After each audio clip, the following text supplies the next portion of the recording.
Okay, so isang magandang gabi po sa inyo lahat. Ngayon po ay nandito tayo sa SM Sukat, no? At ngayon ay meron tayong free sing and dance workshop 20,024. Siyempre, no? Ito ay para sa ating kids 8 to 12 years old, teens 13 to 18 years old, no? At ang audition nito is May 4 and 5, 1 p.m.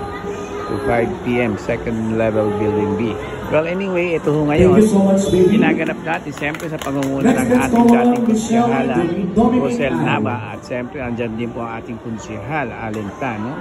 At siyempre andito yung mga ating mga urali, no? So ito po yung audition. Nakakatuwa po na napakagandang programa po ito dahil nakikita natin ng mga talento ng bawat kabataan, no? At nabibigyan sila ng pagkakataon ipakita ang kanilang kakayanan, no?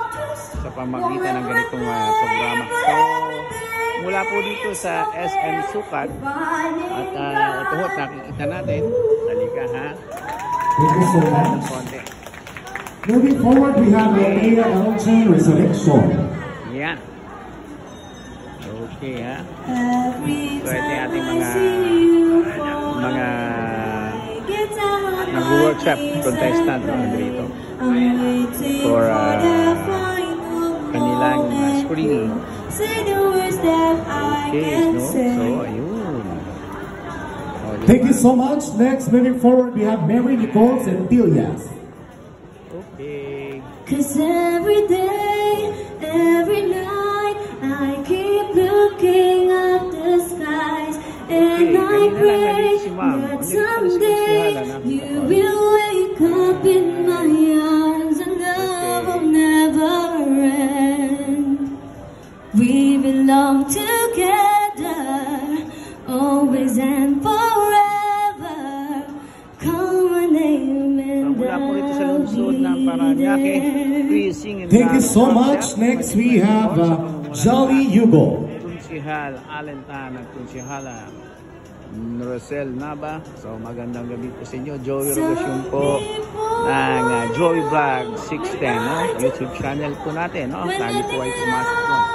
So yan. Okay, ha? Okay, ano? Sana?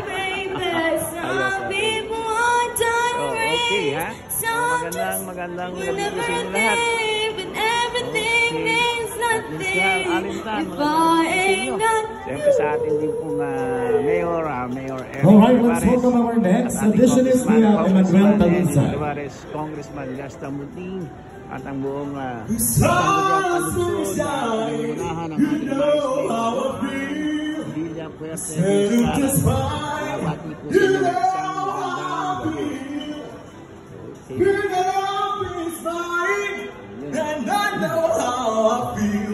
It's a new dawn, it's a new day, it's a new life.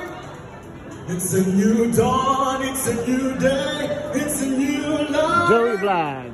It's a new dawn, it's a new day, it's a new life. Happy Sunday.